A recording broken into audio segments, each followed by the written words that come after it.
Welcome, Lapitha. Thank you, Ayanthi. It's nice to be here. Thanks for having me. Great to have you. Lapitha is a consultant. He is a black belt in Lean Six Sigma and also a TPS, which is Toyota Production Systems practitioner. Yes. Sounds very high tech. Yes. So, Lapitha, I understand you are in the business of making companies lean and mean. Am I right?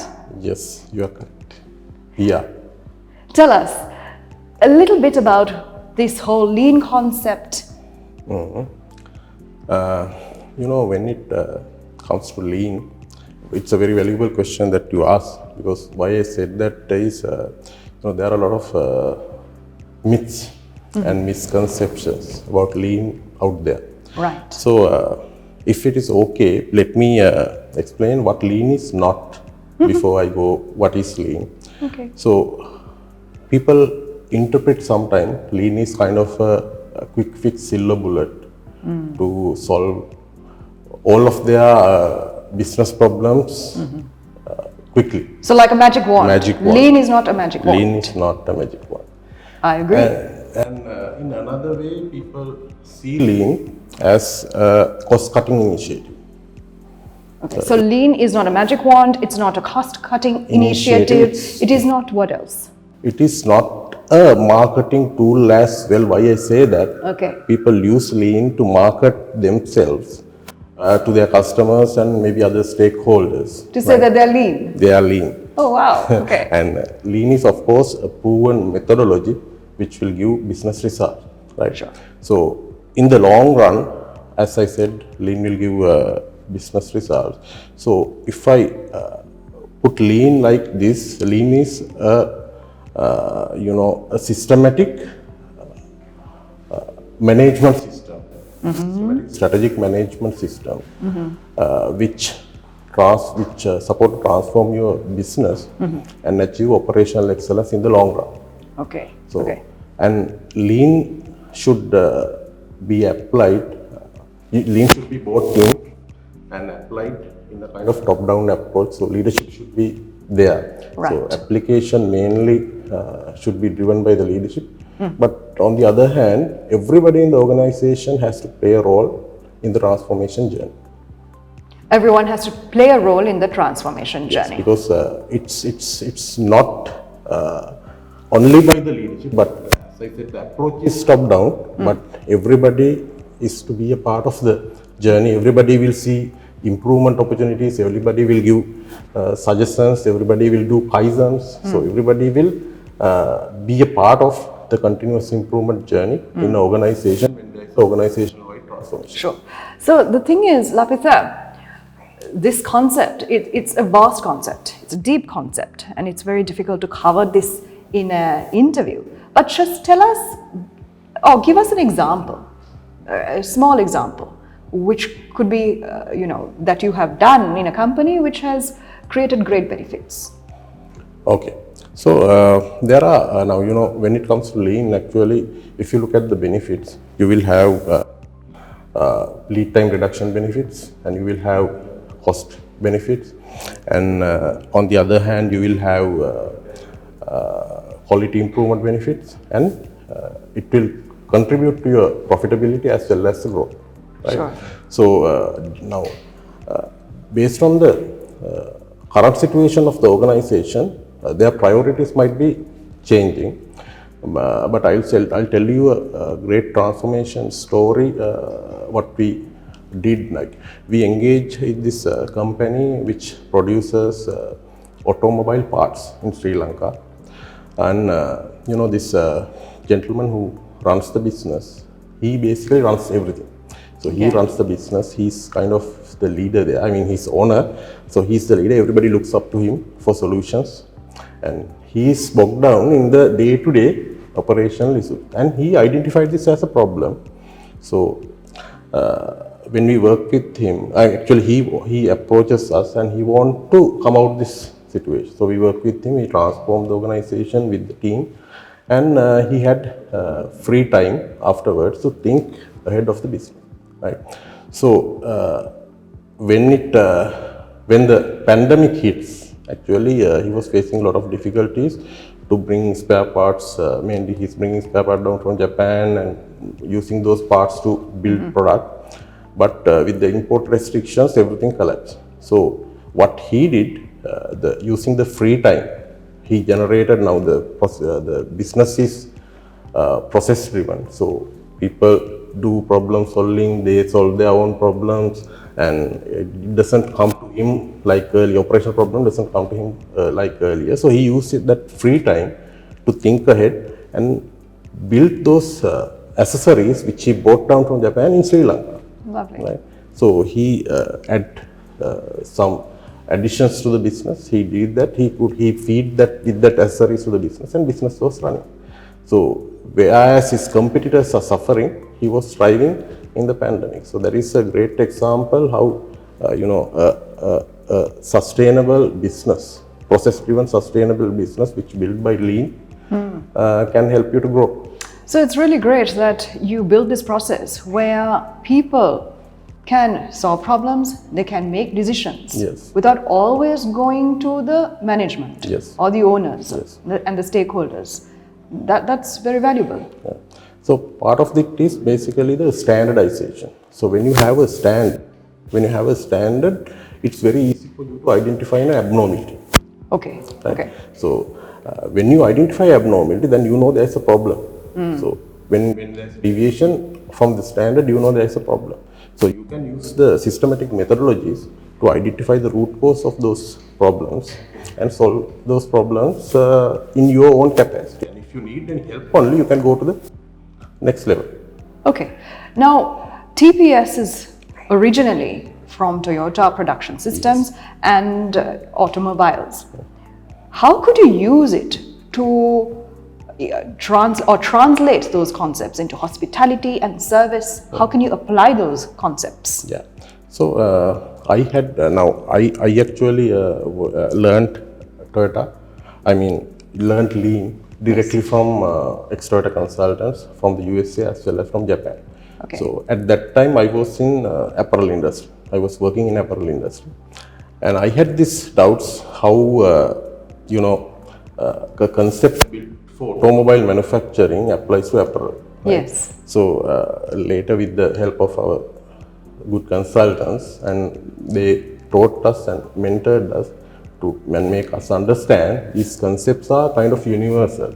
Yeah. Right? Yeah. Kind of universal, and you cannot just cut and copy. You can just understand it, internalize it, and make it your own system to make your businesses to drive business results, right?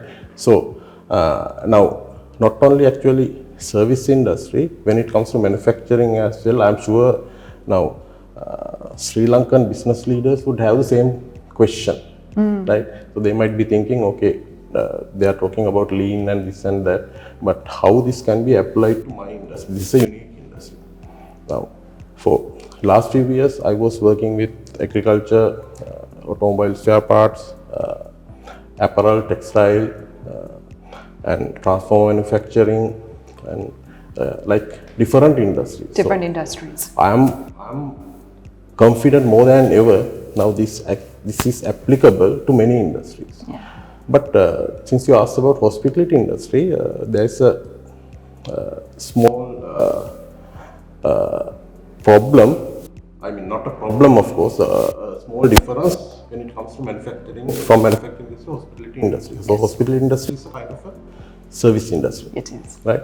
So you don't have a kind of tangible product there. Yes. So it is very important, in specifically talking about hospitality industry, to understand the value you deliver to your customer in the point of customer. You have to understand the value from the customer's point of view, right?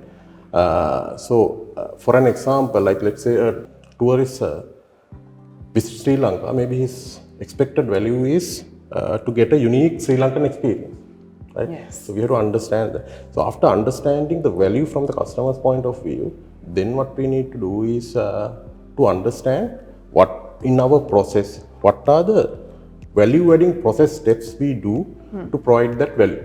Yes. Right? Now for an example, let's take an example, a guest comes to check in to a hotel, right?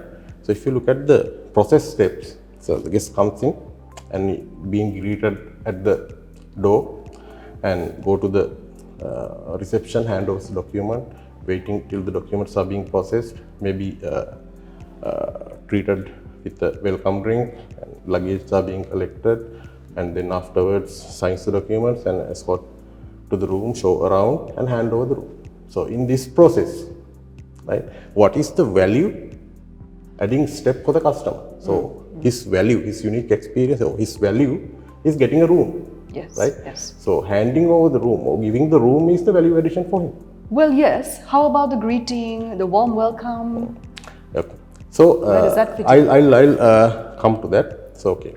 So now, why he pays is for that the room, right? Room. So of course it will be now the things that you mentioned will definitely are delighting factors. So those will make him feel better, and the warm welcome and everybody greets him. So that will be delighting factor. But he mainly pays for the room, right? Okay. So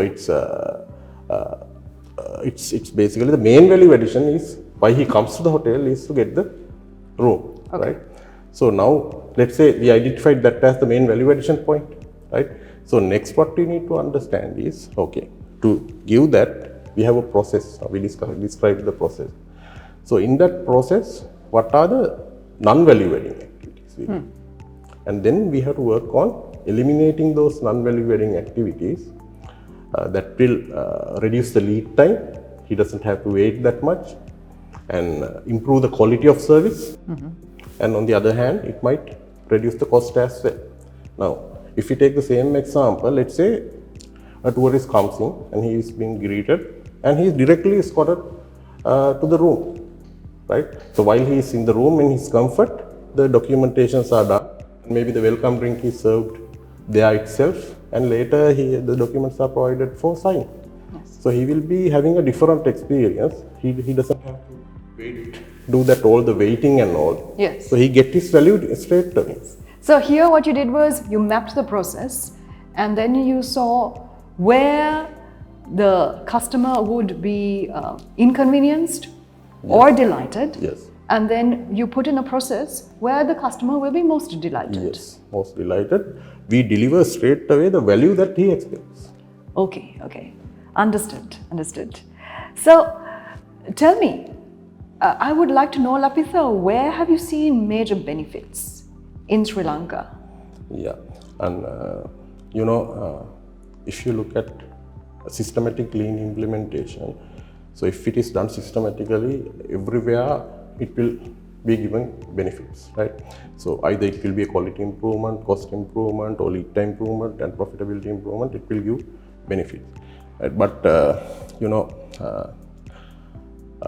to get a sustainable benefit in the long run is what we need as a business, right? So it's about transforming a business to get operational excellence continuously in the long run, right? So when you get operational excellence continuously in the long run, you will get sustainable and significant profitability for your business. Sure. Now, sure. if you look at international or global benchmarking level example, definitely it's Toyota, right? So, and in Sri Lanka, of course, there are a few very successful stories. Of so course. I would not like to tell the names. So there are a lot of success. I mean, very successful stories in Sri Lanka where businesses are getting sustainable and significant profitability through lean implementation. So in the end, it's profits and efficiency. Yes. Right. So when we spoke before this interview, you took me through how you would go into a company. And you said that leadership, embracing lean, wanting this change is so important. Yes. And then you said it's top down, where everybody has to embrace this change. And you also told us how you go into companies, you teach them the concepts and give them the tools and skills, and a minimum would be 1 year. is it? Yeah, if it is a kind of successful long-term transformation, it's 1 year. But you do training programs and all that, less than 1 year. But transformation, of course. A transformation. So you would see a company transform to becoming lean, more efficient, more profitable after 1 year. It will happen through the journey, but to manage the change, you need certain time, because you are going with the people, you train them, you coach them, and you drive them to. You coach them to drive projects, and so that will take certain time period. Do you think fundamentally the core is the mindset change? Yes, that is the core. Actually, that is the core. So when you address that, and when mindset change, so like I'll take an example from Toyota again. Now, in the normal industry concept, before Toyota comes in and teaches this lean concept, it's you hire someone. When you hire someone, it's you hire a pair of hands, right? Okay. You hire a pair of hands, you give a work, that person does. That is the end of the story, and you get paid, you go. Right. But when it comes to Toyota management system, Toyota production system, what they did, they brought in this concept of involving everybody in continuous improvement. So they think you are not just hiring a pair of hands, you're hiring a pair of hands plus a brain, right? Okay. So that is a major shift of mindset. Yes. So organizations who are going through the change has to adapt that mindset, and everybody is part of the continuous improvement journey. Everybody will contribute Yes. Towards the change of the business towards better. Like in other words, I would say a person who does the job knows the job best. Absolutely. And they're empowered, they feel important, Yes. and they have a sense of belonging to the company. Yes, of course. And that's what helps them put in that effort and time to these practices, I suppose. So it's like when it comes to Kaizen and transformation, it may be not their primary job. So it is something addition they do, and they should get a satisfaction out of that. So Absolutely. when whatever you said, the belongingness and motivation they get through that will keep them driving. Yes. And tell me, Lapitha, this is really great information. How do you think lean practices will help Sri Lankan companies to move forward? Yeah, that's again a really important and timely question. So, Sri Lankan companies should grow up to international level. Yes. Right? So we need to see more companies competing in the international market, or Sri Lankan companies competing in the international market. So we need Sri Lankan companies to compete in the international market. Yes. So that's how we should. It's the one way that we are going to get this economic growth that we are expecting. Sure. Right. Sure. So, but on the other hand, let me share some of my experience. So I'll describe two scenarios here. One is, there are companies which grows, and after a certain level, the growth stops. Okay. Right. So if you go into detail and understand why, these businesses are mainly people-driven. Okay. So it's kind of people-driven, and the capacity of growing this business is limited to that person's capability. I see. So leader is driving it, and as I explained earlier, it's mainly managed by him. He's doing the operations, he's doing this, he's doing that, and everything. He's managing it. So he doesn't have any other space to grow. Yeah. Right. Yeah. So what again lean can do is, in this scenario, lean can give stability and sustainability through developing a process-driven culture. Sure. And having problem solving at all levels. So then, like the example I explained, the leadership will have time to focus on the future and grow. Absolutely. Right? And the other scenario is, we have seen businesses which grow, but in the same time their cost increase. There are cost increases. There are cost increases significantly with the growth, and that ultimately will lead into their profitability, and businesses are going to struggle. right? Okay. So again, this cost increase is happening due to accumulation of fat in the organization. In lean term, we call it waste, right? So accumulation of fat when they are growing, and in a business, in the initial stage, you are focusing on the customers. You try to get business and you give maximum value to your customers. But when business are growing, it's nice to have things will add, and different functions will come in, different departments will come in. Sometimes the focus will go away from the value adding because you have now money. So this will add fat to the organization. Right.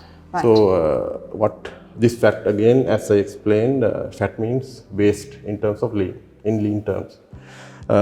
So what lean can do is, lean will support these businesses to eliminate this waste, focus on value adding, and continuously improve their processes run with minimum waste.